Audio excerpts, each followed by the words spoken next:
This podcast is for you. Your co-hosts, Ben Dodge and Eric Huso at Effect Epic Consulting, believe that your potential is limitless. Tapping into this potential is how you can affect epic results in your life, relationships, and business. Welcome to the Principles of Epic Growth. Howdy, howdy, brother. Another day, hermano. It's a beautiful day today. All right, so today is huge. We're going to digest, for those of you that are our regular listeners, big shout out, by the way, we are going to take a popular article about the top 10 reasons why marriages fail, and we're going to apply some of the principles that we've done in podcasts previously as they apply specifically to marriage relationships. Obviously, these issues could possibly also be the same kinds of issues in your relationships at business and so forth. So, but the top 10 reasons why marriages fail. And this is taken from a really popular article. It got a lot of traffic. That's how we found it. That's why we picked it. We have all the ones, we picked this one. And it's on marriage.com. So we'll put a link to that in the notes for you, but let's jump right into it. Yeah.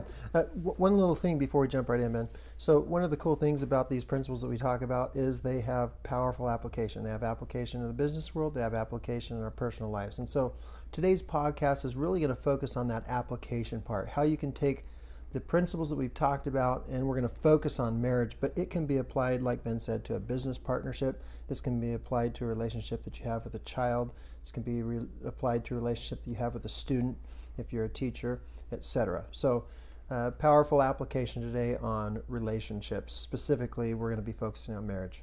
Absolutely. So according to this article, one of the number one reasons, right? One of the number one reasons why marriages fail, infidelity. Yeah. Nothing more devastating. It's horrific, right? So in one of the law firms that I own and manage, we do a lot of family law, a lot of divorce, a lot of child custody, a lot of those issues. And yeah, infidelity is a huge issue. People not staying true to their marriage vows to each other. Yeah, so. Now in the world, you would say not staying true to their marriage commitments, right? They have violated their commitments. So at some point, they made a commitment to each other, and they violated that commitment. And we have to ask ourselves why. What happened that they saw themselves as somebody who wouldn't keep that commitment? What changed? What changed in that human being that they saw themselves as somebody who did not need to keep that commitment, who did not need to keep their word that they gave to themselves, to their spouse, and depending on if they got married in a church to God? Right. So first and foremost, infidelity at the top of the list, and the antidote, so to speak, the principles that we'll discuss together to apply here so that you can prevent your marriage from failing, right? That's one of our main intentions today is to discuss these principles in an application sort of way, like you were talking about, Eric, to help everyone prevent the breakdown of their marriages. So the antidote or the magic potion for infidelity? Commitment. Absolutely. Yeah. One of the main principles here will be commitment. And what do we mean by that? Well, if you go back to our podcast on commitment, you'll know that it's doing whatever it takes. Now think about that in the context of a relationship. Doing whatever it takes. Are you truly committed to your spouse? Are you truly committed to do whatever it takes? Does your spouse know your commitment to him or her? That's right. I think integrity is another one that will apply. Where's your integrity in your relationship? Are you keeping your word? Are you honoring your word? Right? And integrity is another great podcast to go listen to there. And if you look at our definition of integrity being whole and complete, you cannot have a powerful marriage if you're bringing out of integrity behavior into the marriage. It just will never be whole or complete. It just will never work. So let's get a little more detailed. Why do people cheat? What do you think? Well, from your personal experience, why do you cheat? No, just kidding. In all seriousness, why do people cheat? I mean, it's not so cut and dry, right? And I think the article points that out. It's not so cut and dry as to why people cheat. There's a lot of reasons as to why people cheat, but But what is it? I mean, there's anger, there's resentment. Those are often common and underlying issues behind cheating. There's differences in sexual appetite or emotional well-being and safeness, so to speak. And so there's lots of things that can lead to it. But when you find yourself a little bit angry, a little bit resentful, a little bit bitter, and in a rough spot in your marriage, how do you focus on commitment and integrity to prevent the infidelity? Yeah. That's the better way to phrase this. Yeah. So the people that I've been closest to that have had infidelity in their marriage, I would say that by and large they cheated on themselves before they cheated on their spouse. And this goes back to what you're talking about, integrity. They were out of integrity for a period of time, and they didn't clean up the mess. And they were going through the motions in an inauthentic way. And they were out of alignment in their relationship. And they made the mistake, and the reaction afterwards is, what in the heck did I just do? Where did that come from? That's not me. And now they have this huge devastation they got to fix. But it all happened prior to that, where they first cheated on themselves. They were out of integrity with themselves. And they spent their whole life trying to cover up them cheating on themselves. Yeah, so, let's flesh that out though. But yeah, when you're out of integrity with yourself, you essentially have a paradigm or a perspective of a certain way that you want to be or you ought to be, and you start deviating from that. Mm-hmm. And instead of fixing it first with you and getting back in alignment with what your core principles and values are, in other words, that your paradigm or perspective or view of who you ought to be, and that's all you might have been taught to you by your family or by religion or whatever, but it doesn't really matter. Your paradigm or perspective of you, and you start cheating there. You start living in a way not in alignment with that, and all of a sudden, in a rough patch in marriage, and let's be honest, every marriage has some tough days. Yeah, That's just going to happen, guys. It's part of life. It's a tough thing to be married. It's if a you beautiful got kids, thing, but if it's you a got tough financial things, it's just part of it. You bet. And so when you have a tough day, where are we at on it?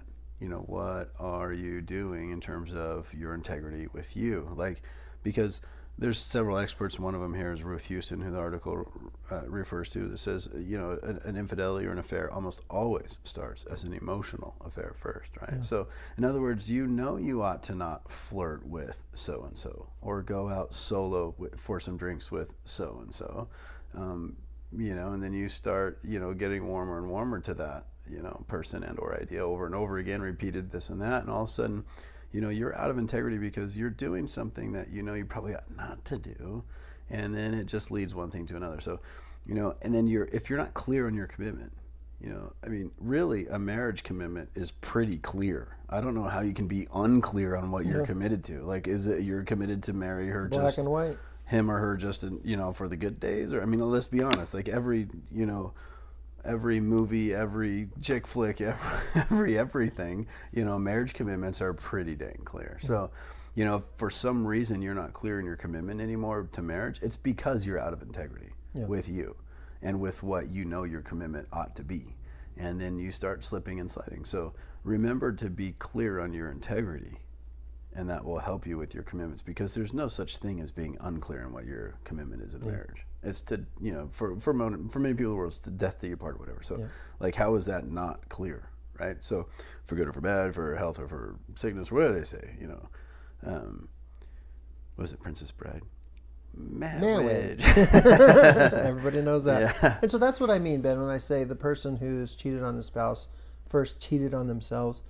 They were out of integrity with what they've declared they were committed to. That's right. They knew it, and they made conscious choices against it.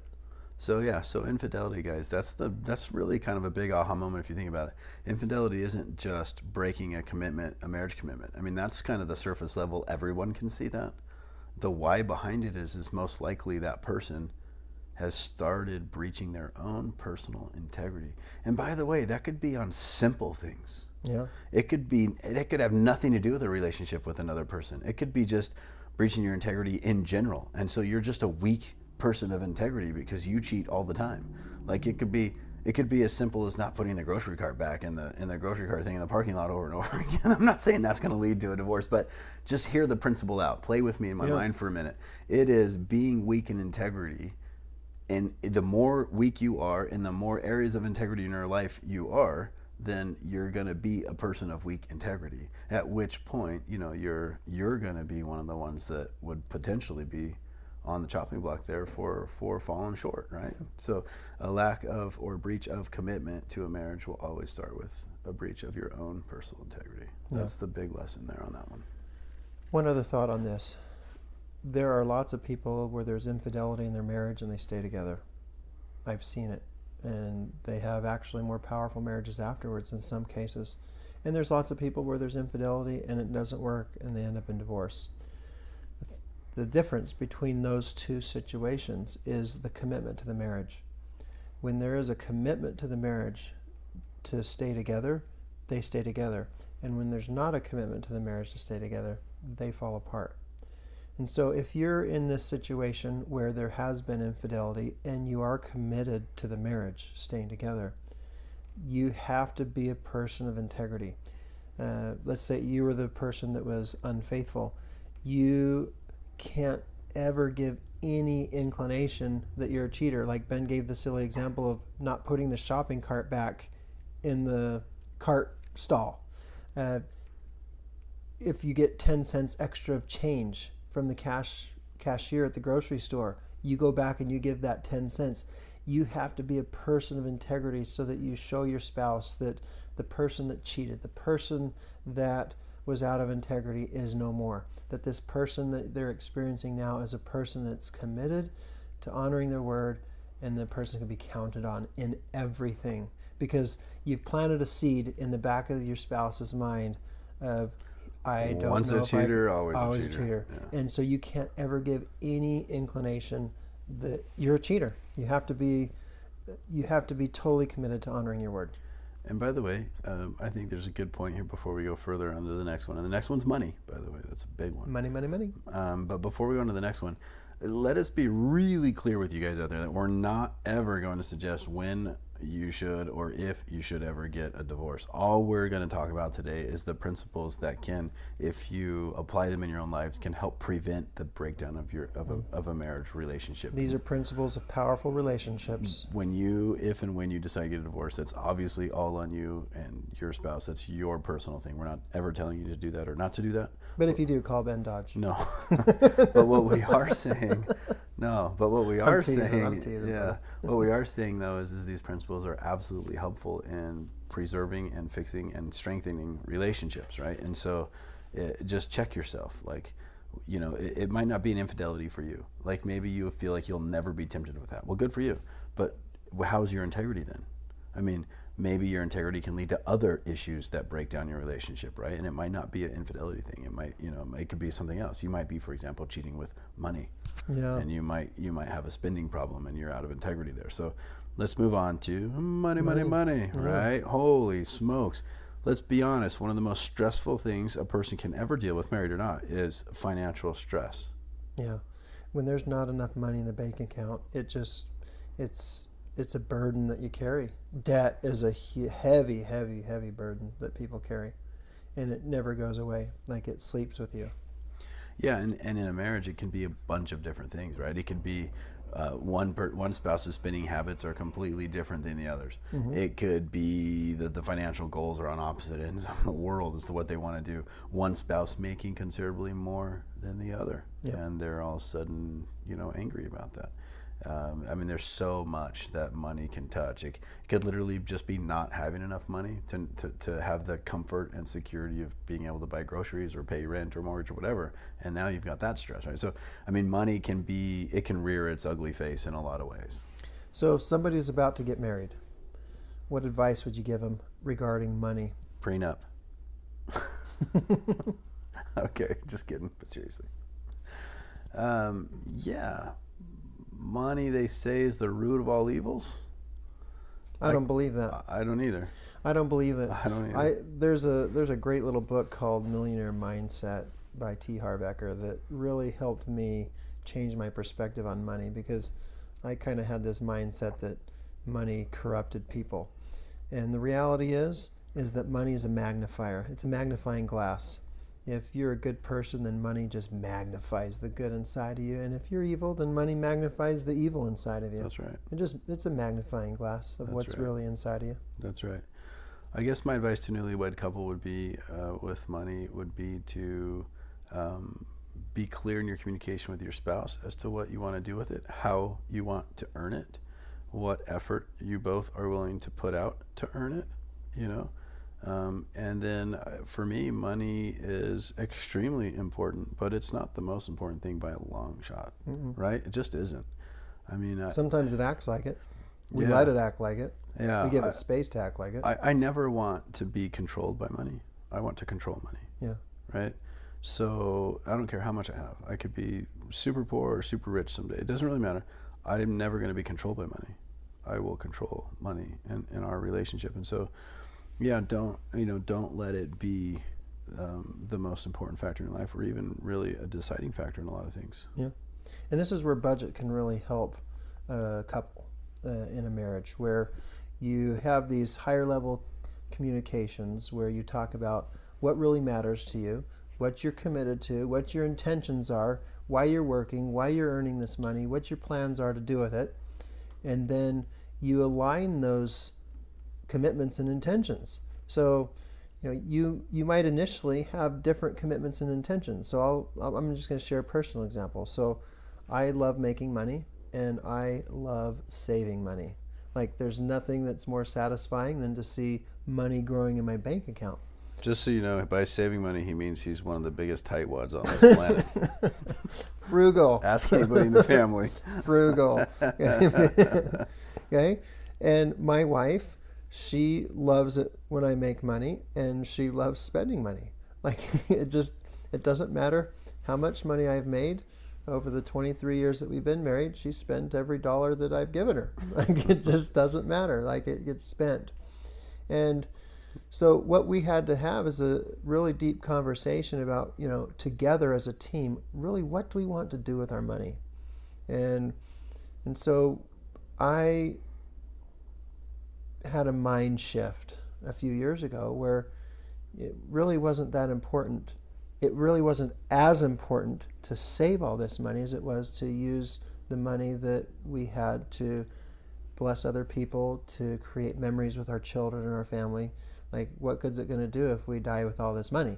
Like, no, let's use some of the money to create memories with our children now.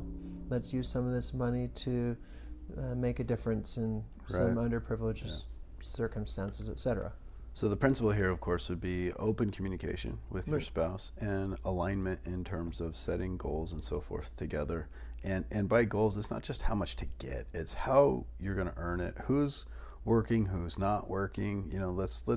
Let's resentment sucks. It is by far one of the most evil things in relationships. So clear that up. You know how to clear up resentment? You just have clear communication. Yeah. And you set those expectations, standards, goals, whatever you want to say. Agreements. Yeah. You put them all on the same page, and there is no resentment anymore, right? Yeah. Like, because everybody's on. And if you're not on the same page, then keep at it until you are. Like, that's just how that works. What swung me is really getting a clear understanding of what my wife was committed to. Like, she's committed to creating a family culture that's like none other. And when she was able to communicate that with me of what she really wanted to create within our family, it's like, yeah, no, let's do this. I'll loosen up the purse strings. Scrooge McDuck. So here's a really big principle that you guys should pay attention to, what Eric described in his personal life.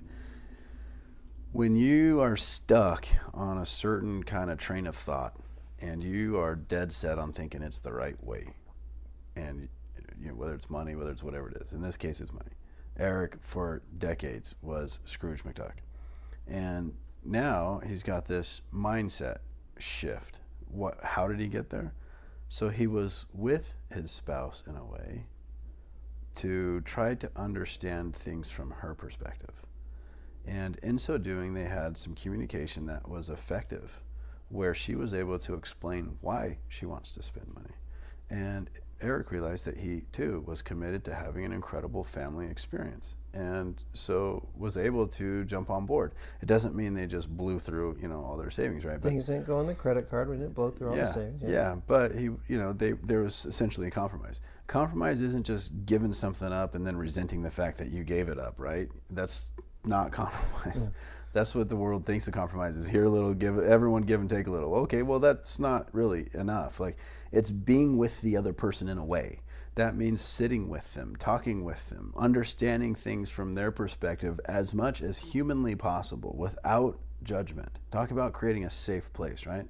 So you're with them in a way where they feel heard because you actually hear them, not because you nod the head and say, every once in a while. It's because you're like, why is this so important to them? Even if it seems ludicrous and completely irrational, why is this so important to them? And who cares why it's important to them? Like, everyone can have their own preferences to why things are important. Really hear them and not judge them. And then all of a sudden you can start to experience that person in a different way, to where you can find more common ground, more compromising space there. And so give it space is what we say sometimes. And that's what we mean.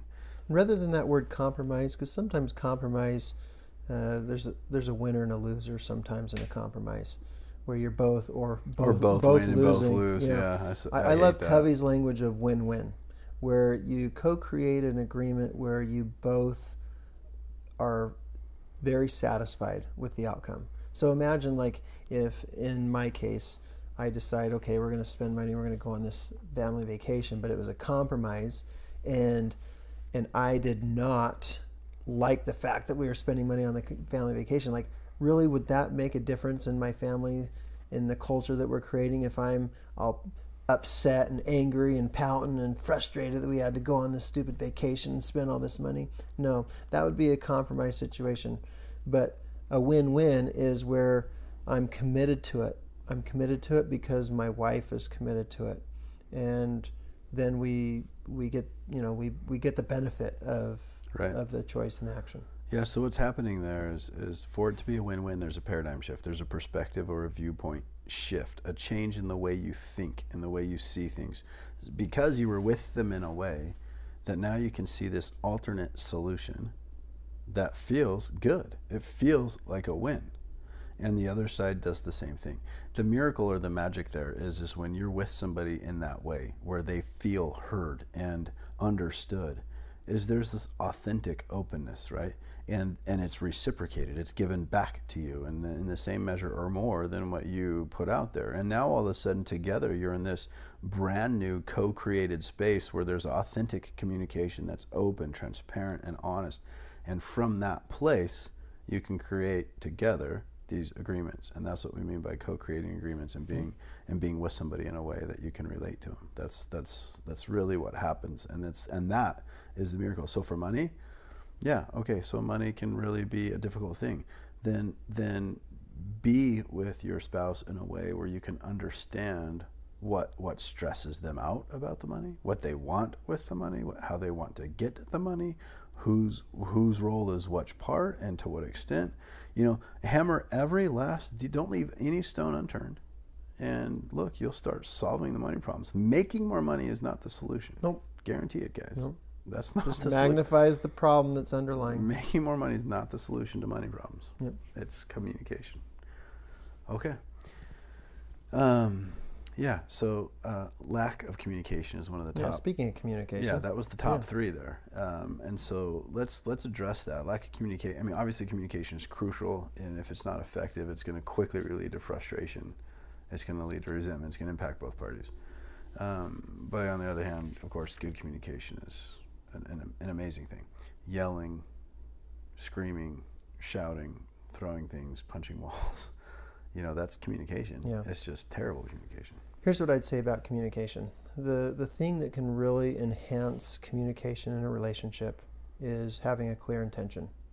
So you're never going to run away from the human being that's inside of you.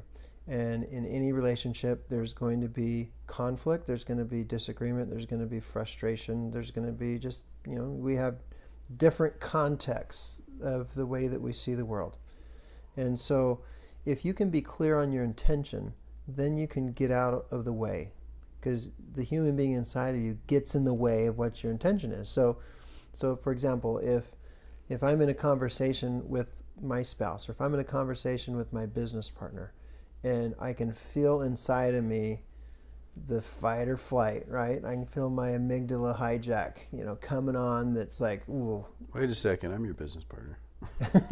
What are you talking about, dude? Hey, let's have some clear communication. Universal application. When did you feel this way?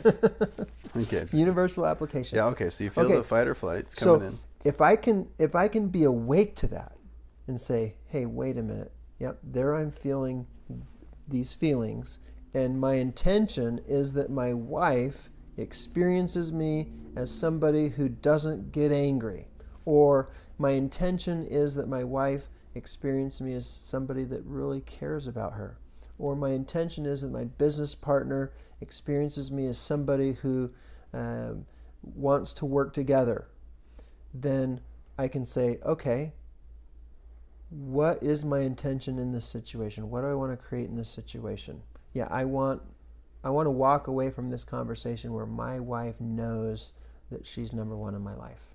And so then I can take a deep breath, acknowledge those feelings that I feel, and you're not going to run away from those feelings unless you're dead and you're not a human being. Right. You can let those feelings go away. You can start to engage your prefrontal cortex and start to think about what's my intention, what do I want to create here, and then the language will be generated from that space, and that language will create the intention that you have. So with communication, the formula is slow down, take a breath, understand your intention, make it clear. Because why? Because intention generates language. Yeah. If you don't have a clear intention, then the words you're going to utter, you're most likely going to regret, or it won't be very effective. It won't get the point across. It won't whatever. But if you remember what you're committed to, or whom you're committed to, right? Then all of a sudden you have this clear intention. In the moment, I don't want her to feel like she's less than me, or he's, whatever. I want her to, or I want my spouse to feel like I totally get it. Yep. Okay, if that's my intention, how will that change what I say in that moment? Like a lot, right? So, look, and here's the problem. Most of us don't take the time. When we're having communication with our spouses, particularly if it's an argument, like we're not slowing down enough to know our intention, we just start saying stuff. Like we're just like a machine gun of bad words, not necessarily swear words. I'm just bad words meaning ineffective, horrible. They don't. Yeah. So, but really, it's not just arguing. That's a completely separate topic. It's still obviously communication. These principles are going to apply with commitment and intention. It's how are you communicating like simple things, expectations, needs, things like that. Like, this whole thing of we're supposed to read minds or a crystal ball to know what we're supposed to do as spouses. Like that's not fair for anyone, right? It's not fair for the person who expects it because they're just going to get a bunch of resentment. It's not fair, of course, for the person who it's expected from, because now all of a sudden they can't live up to it. So communication in all things should be really what are you committed to, or to whom you're committed, right? Whatever. And then what's your intention? And then generate that language. Don't think you can only communicate with a look or with a thought. I mean, obviously that's communication as well, and sometimes that's effective, but most of the time it needs to be said. It needs to be expressed. And in your communication, a really good, healthy bit of advice here would be to communicate tenderness and kindness and loving words of affirmation as often as possible. Yeah. Like, just because you love your spouse doesn't mean they're supposed to guess that. They should be told that a lot, right? So, you listening out there, sweetie? Love you. She's probably not listening, but still, in case she is. I'm going to make sure she hears this one. Yeah, communication, guys. So that's a good one. Commitments and clear intention, because intention generates the language. So, yeah, we're going to wrap up with just one more, and we're going to talk about intimacy. It's our favorite.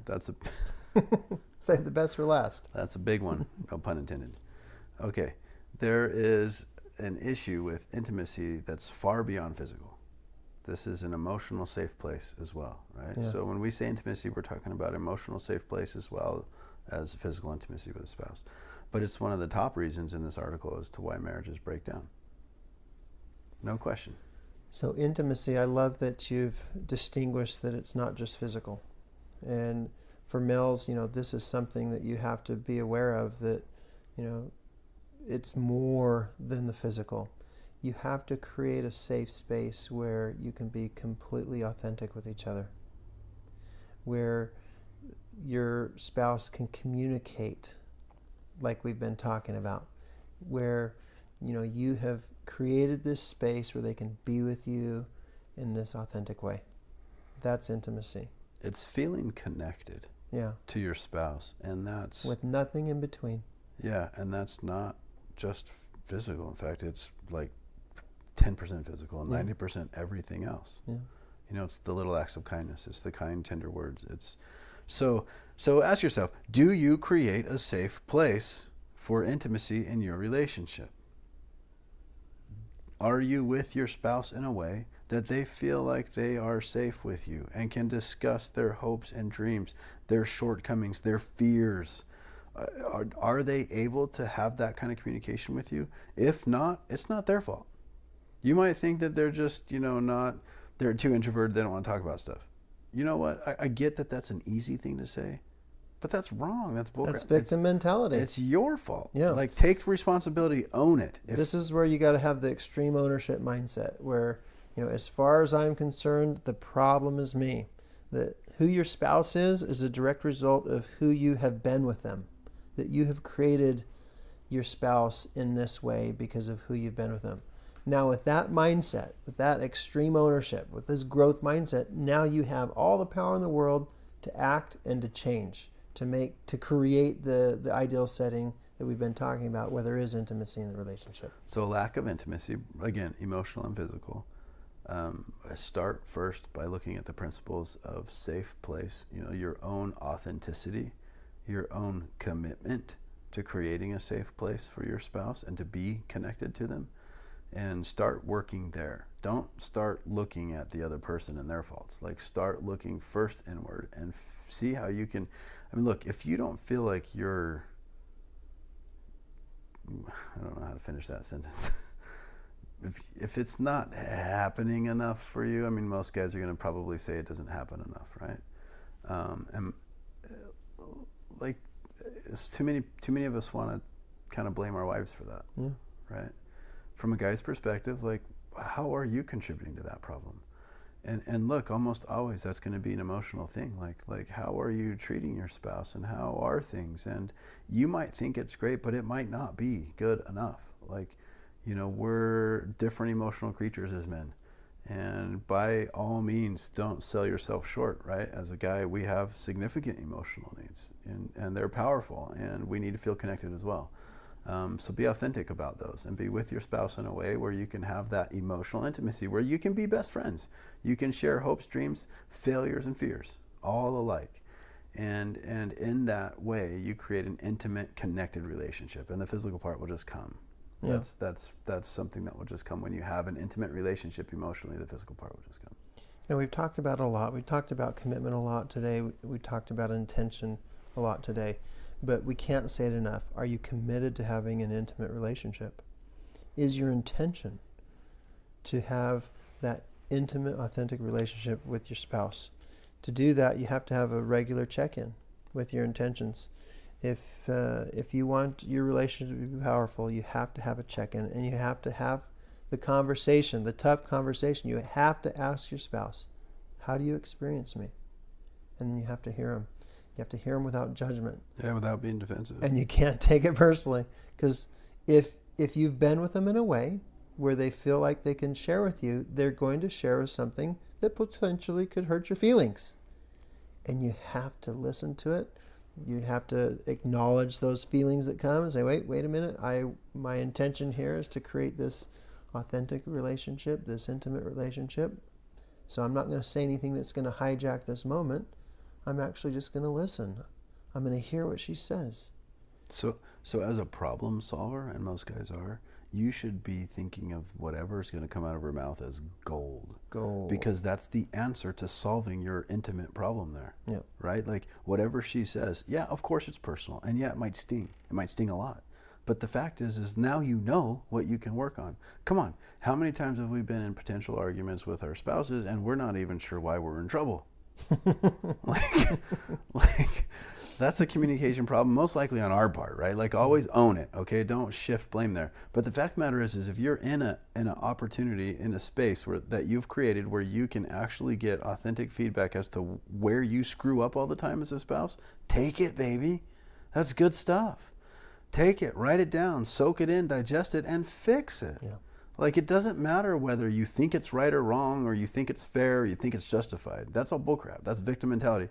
You take it like a man, and you go, okay. Or a woman. Or a woman, yeah. Okay, I can fix this now. Or at least I know what I should potentially work on to create a more intimate relationship with my spouse. Yeah, no reason to be defensive. The key to getting your relationship back on track, to make your relationship more powerful, is getting clear on your intentions. That's the key. I love it. So look, there's 10 of these things on this not on the podcast, on the article that we'll link in the podcast. And we talked about 3 or 4 of them as well. So go read them. There's more there. Guess what? I'll bet that you could apply every principle we've talked about to the rest of these. Yeah, agreed. Clear on your commitments, clear on your intentions, being authentic, being in alignment with each other. Yeah. And extreme ownership. Yep. Yeah, those are the ones that I was actually writing them down, and I kept a recurring theme. It was interesting. I kept writing them down as we were talking, just see, how they all keep coming up over and over again. Commitment, communication, alignment, intention, extreme ownership. Beautiful. Those are the 5 principles that will probably be the best 5 principles you can possibly apply to fix any relationship. Today we talked about marital relationships, but any relationship. Yep. So have a great one, guys. We love it. Right. Thanks for all your feedback. Thanks for all your comments. We love all of those as well. Have Keep an them coming. Incredible and epic day. Thanks for listening to the Principles of Epic Growth podcast, your path to epic performance and life with incredible growth.